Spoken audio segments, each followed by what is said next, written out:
இப்போ பார்த்தீங்கன்னா, நான் தமிழன் கைடுன்ற வெப்சைட்டை எப்படி சர்ச் பண்ணுறேன் அப்படிங்கிறத நல்லா பார்த்துக்கோங்க.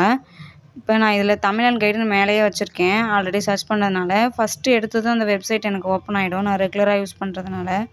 இந்த வெப்சைட்குள்ளே நான் போகிறேன் அப்படின்னா, இப்படி தான் வரும். நீங்கள் உங்களுக்கு ஃபுல் வியூவில்னா, இந்த வியூவில் இப்படி கிளிக் பண்ணிங்கன்னா, இதில் டெஸ்க்டாப் வியூன்னு இருக்கும். அந்த சைட்டில் நீங்கள் போயிட்டு, அப்போ தான் உங்களுக்கு இந்த பொசிஷன் நம்ம மொபைலில் காமிக்கும். இப்போ பார்த்தீங்கன்னா, ஃபஸ்ட்டில் பார்த்தீங்கன்னா, எக்ஸாம் டேட், அப்டேட்டு இதெல்லாம் காமிக்கிறாங்க. அட்மிட் கார்டு எந்தெந்த இதெல்லாம் விட்டுருக்காங்க அப்படிங்கிறது காட்டுறாங்க. இப்போ நெக்ஸ்ட் இன்னும் 2 டேஸில் குரூப் 1க்கான எக்ஸாம் இருக்குது. அதுக்கான அட்மிட் கார்டு லிங்க் இருக்குது. இந்த ரிசல்ட்ஸ் லாஸ்ட் வீக் நடந்த என்னென்ன ரிசல்ட்ஸ்லாம் ஒவ்வொரு central government, state government wise விட்டாங்களோ அது எல்லாமே காமிச்சிருக்காங்க. நெக்ஸ்ட் வந்து பார்த்தீங்கன்னா, இந்த மாதிரி ஆர்டரில் கொடுத்துட்டு இப்போ லாஸ்ட் டேட் ரிமைண்டர்னு சொல்லி போட்டிருப்பான். இன்னும் இந்த எக்ஸாம்ஸ்க்குலாம் லாஸ்ட் டேட் முடிய போகுது.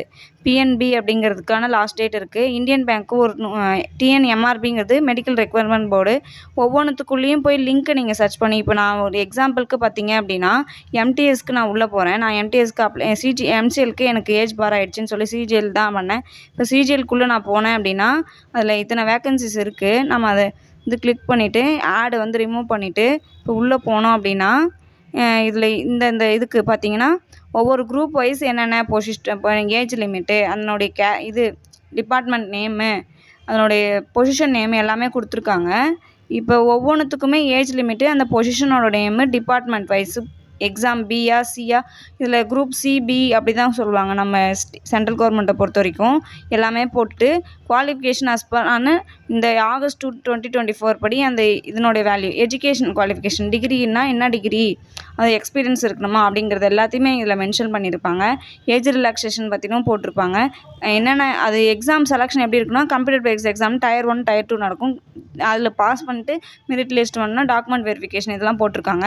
இப்போ எஸ்எஸ்சியை பொறுத்த வரைக்கும் இந்த நோட்டிஃபிகேஷன் ஃபஸ்ட்டு சிலபஸ் நம்ம இது எல்லாமே பார்த்துட்டு, இது ஜஸ்ட் ஓரல் வெப்சைட்டு. நம்ம மெயின் வெப்சைட்னால் இது உள்ளே போனீங்கன்னா நோட்டிஃபிகேஷன் கிளிக் ஆகும்.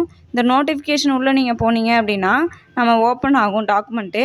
அதுக்குள்ளே போயிட்டு நீங்கள் அந்த மெயின் வெப்சைட், எஸ்எஸ்சிக்கான மெயின் வெப்சைட் இதுலேருந்தே டவுன்லோட் பண்ணிக்கலாம். இது நமக்கு லாஸ்ட் டேட் பார்த்தீங்கன்னா, இன்னும் ஒரு 20 டேஸ் இருக்குதுன்னு பாருங்களேன். 25/7 வரைக்கும் இருக்கும். ஆனால் 24/7 முடியுது. 14 டேஸ் இன்னும் இருக்குது. இப்போ ஒவ்வொரு பொசிஷன் வைஸ் என்னென்ன டீட்டெயில்ஸ் அது எல்லாமே, எஜுகேஷன் குவாலிஃபிகேஷன், அப்ளை பண்ணுற ரூல்ஸ் எல்லாமே கொடுத்துருக்காங்க. ஃபீஸை பொறுத்த வரைக்கும் ஃபீமேல் கேண்டிடேட்ஸ்க்கு, எஸ்சி எஸ்டிக்கு கம்யூனிட்டிக்கு ஃப்ரீ தான்.